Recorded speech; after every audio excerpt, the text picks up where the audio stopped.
આત્મામાં અજવાળું તો જીવન અજવાળું, આત્મામાં અંધારું તો જીવન અંધારું. આત્માનો સૂરજ ઉગ્યો નહીં તો જીવન જીવવાની કોઈ મજા નથી, અને આત્માનો સૂરજ ઉગી ગયો અને એ અજવાળું થઈ ગયું તો જીવનની અંદર કોઈ પણ પ્રકારની વ્યાધિ રહેતી નથી. સુખનો અહેસાસ, સુખની પ્રાપ્તિ, માયાની ઉત્પત્તિ, માયાનું મંડાણ, આ બધામાંથી તમારા આ પરીક્ષાઓ છે, આ પરીક્ષાઓમાંથી પાર થઈને અને તમારા સત્યને જાણવાનું છે. એટલે બહુ જ કઠિન વ્યવસ્થા બનાવી છે ભગવાને, બહુ જ કઠિન વ્યવસ્થા. અજાણ્યા થઈને આવવાનું ને જાણીને જવાનું.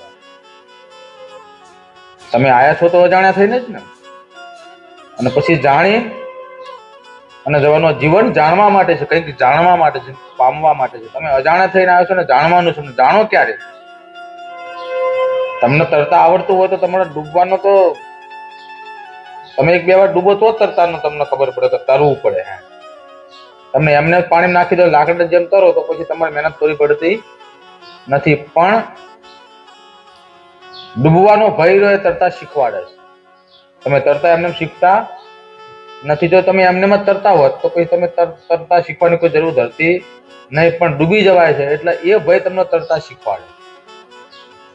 એમ જીવન ની અંદર તમને જો આ બધા પાસા આવડશે ને તો ડૂબી જવાય. એ તરતા શીખવાનું અને ભય જ બધું શીખવાડે. ભય સિવાય કઈ થાય નહીં. ભય પેદા થાય તો તમને ડૂબવાનો ભય હોય તો તરતા શીખો, તરતા શીખો પછી ડૂબવાનો ભય સમાપ્ત થઈ જાય. એમ જીવનની અંદર સત્યતા મળી જાય ને પછી તમને ડૂબવાનો ભય સમાપ્ત થઈ જાય છે. જીવનની અંદર વ્યાધિઓનો ભય સમાપ્ત થઈ જાય છે. જીવનની અંદર દુઃખ દર્દનો ભય સમાપ્ત થઈ જાય. તરતા આવડવા માટે જે જ્ઞાન છે ને, જ્ઞાનનો સહારો લેવો પડે.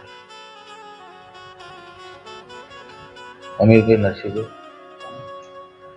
મનુષ્ય જન્મ ને ત્યારે એની કોઈ જાત નથી હોતી, કોઈ નાત હોતી નથી. મનુષ્ય જન્મ ત્યારે એનો કોઈ ધર્મ પણ હોતો નથી, કારણ કે મનુષ્ય ધર્મની સાથે જન્મ છે, પણ એને ખબર નથી કે કયા ધર્મની સાથે જન્મ. મનુષ્ય જયારે જન્મ છે ત્યારે ધર્મની સાથે જન્મ છે. એને ભગવાને આપેલા પૃથ્વી ઉપર જે પ્રથમ એ જન્મ થાય ને એને એ જન્મતાની સાથે જ એ ધર્મની અંદર જ જન્મ છે. પણ એ ધર્મ રહ્યો ને એ ન્યારો ધર્મ છે, સૌથી ન્યારો ધર્મ. પરંતુ એ ધર્મને ઓળખી શકતો નથી. પછી બીજા વાડા ધર્મ છે એની અંદર જેમ જેમ સમજણ આવે એમને એમ એના મગજની અંદર બધી વ્યાધિ ઉત્પન્ન થતી જાય, બધા વિચારો ઉત્પન્ન થતા જાય, પછી વાડા તરફ વળે. આ સંસારની અંદર જેટલા ધર્મ છે ને એ બધા જ વાડા છે, સીમિતતા છે, બંધન છે. ધર્મ એક બંધન છે, એક સીમિતતા છે. ધર્મ તો મુક્તતા હોવી જોઈએ, ધર્મ તો ખુલાસો હોવો જોઈએ, ધર્મ તો એકદમ આઝાદ હોવો જોઈએ, ધર્મ તો નિયમ વિહીનો હોવો જોઈએ.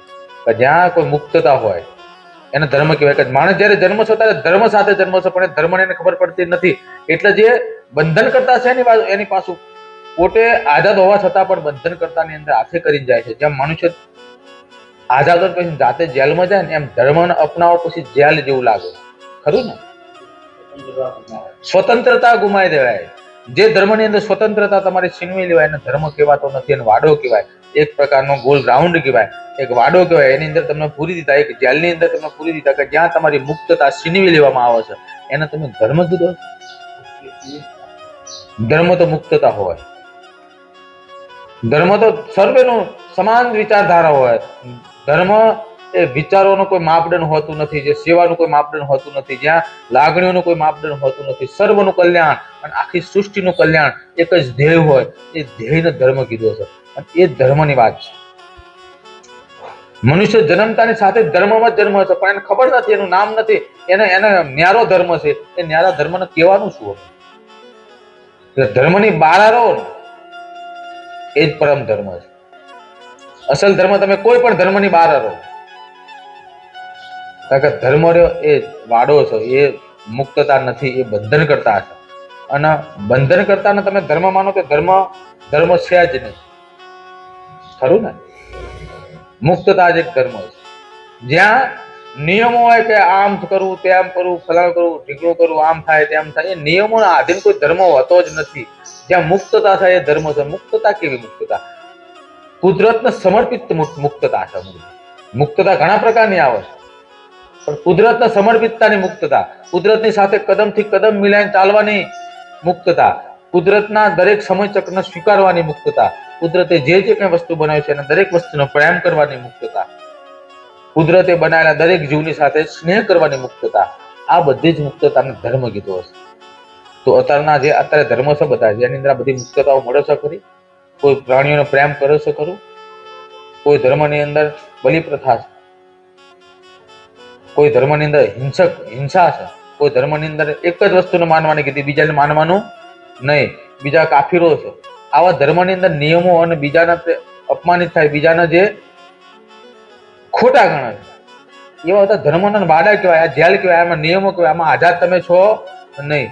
ધર્મ તો એને કહેવાય કે આખે બ્રહ્માંડને પોતાનું માને, બ્રહ્માંડનો એક અંશ માને, બ્રહ્માંડ આખું કુદરતે રચાયેલું છે ને એને મારે પ્રેમ કરવાનો છે. આ ધર્મનો ધર્મ કહેવાય. તમે ધર્મ જન્મો છો ને ત્યાંથી તમારી પાસે હોય જ છે, પણ તમારી કબુદ્ધિ હુજે છે. અને આના જન્મતાની સાથે તમે મોટા થાવ ત્યાં સુધી તમારી અંદર એક ઝેર રેડવામાં આવે છે. તમને કોઈ અમૃત પીવડાવતું નથી, તમને અમૃત સત્યતાનું કોઈ પીવડાવતું નથી. તમને દરેક કટ્ટરતા તમને તમારા દિમાગની અંદર રેડવામાં આવે છે. કોઈ પણ ધર્મની કટ્ટરતા રેડવામાં આવે છે. જેની કટ્ટરતા વધારે છે, જેની કટ્ટરતા એની અંદર તમને મુક્તતા જેવું દેખાય છે, વધારે છે ને એમાં તમને મજા આવતી છે, એ ધર્મ તરફ તમે વળી જશો, પછી એમાં યુદ્ધો થશે. ધર્મનો કોઈ સીમાડો હોતો નથી, ધર્મના કોઈ વાડા હોતા નથી, એ મુક્ત છે, એનો કોઈ સીમા હોતી નથી. ને એમાં મેં કીધું ને કે કુદરતના કોઈ એની અંદર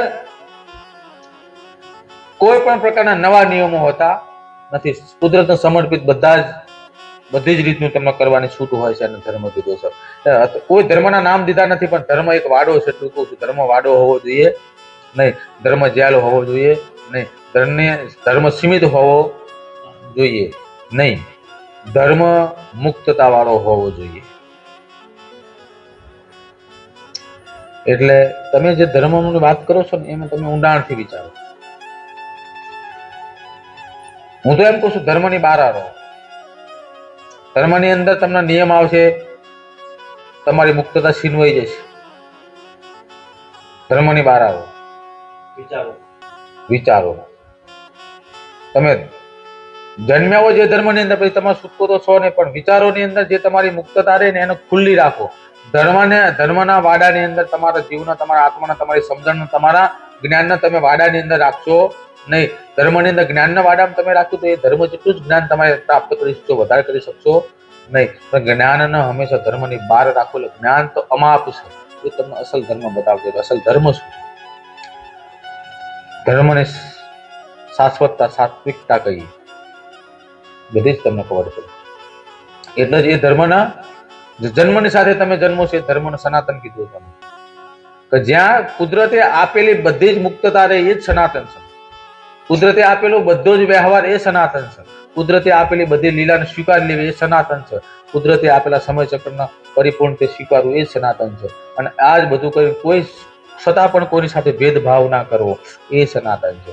સનાતનની વ્યાખ્યા જ કંઈક જુદી. સનાતનને કોણે હજુ જાણ્યો છે? જે સનાતનને જાણી જાય ને સંત બની જાય. જે પૂજાય છે ને એને સનાતનને જાણી લીધું, સંત બની જાય. કારણ કે સનાતનને જાણવાથી જ પરમ ગતિને પ્રાપ્ત થવાય. સનાતનને જાણવાથી જ પરમ ગત મળી જાય છે. સનાતનને જાણવાથી જ તમને આખા જીવતરનો અંશ મળી જાય છે. સનાતનને જાણવો એ જ મહત્વતા છે.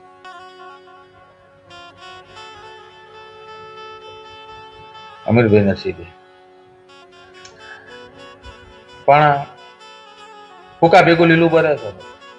ધર્મના વાળા ધર્મને નામ નહીં દેવા. જે ધર્મની અંદર થાય એટલે એની અંદર સનાતનને છાંટા ઉડે. સનાતન કોઈ ધર્મ નથી. હજુ કહું છું, સનાતન એ વિચારધારા છે. સનાતન એ ભગવાને આપેલી સંસ્કૃતિ છે, ભેટ છે, અમૂલ્ય ભેટ છે. સનાતન એ ભગવાને આપેલા સંસ્કાર છે. સનાતન એ ભગવાને આપેલી વિચારધારા છે. સનાતન આપણે ભગવાને આપેલા સંસ્કાર છે. એ સંસ્કાર માણસ જન્મ છે ત્યારથી જ એની પાસે હોય છે. પણ ખબર શું એના ગાડું હુકલે છે, પાછો કંઈક ને કંઈક ધર્મ અપનાવી લે છે, કંઈક ને કંઈક ચાલુ કરી દે છે અને શ્રેષ્ઠ સનાતનને છોડી અને બીજા ધર્મની અંદર બંધાઈને બેસી જાય છે. આને મૂર્ખતા કહેવાય. બોલો. ધર્મની ઉપર ઉઠી અને વિચાર કરશો તો જ તે તમને જ્ઞાનની વિરાટતા સમજાય. બરાબર. ધર્મની ઉપર જઈ અને વિચારશો તો જ તમને જ્ઞાનની વિરાટતા સમજાશે. બરાબર છે રામ.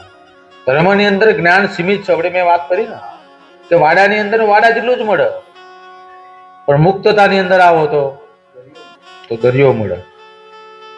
એટલે આ સનાતન મુક્તતા છે. દરેકને સનાતની બનવું જોઈએ. કે જ્યાં કોઈ પણ માણસ વચ્ચે પણ ભેદ નથી, વ્યક્તિ વચ્ચે, માણસ વચ્ચે, અમીરભાઈ પુરુષ સ્ત્રી વચ્ચે, પ્રાણીઓ વચ્ચે ભગવાનના એમ કહેવાય કે નિયમો, ભગવાનના નિયમો એટલે કે ભગવાનની સૃષ્ટિના નિયમો એનું પણ એમને સ્વીકાર્યતા હોય.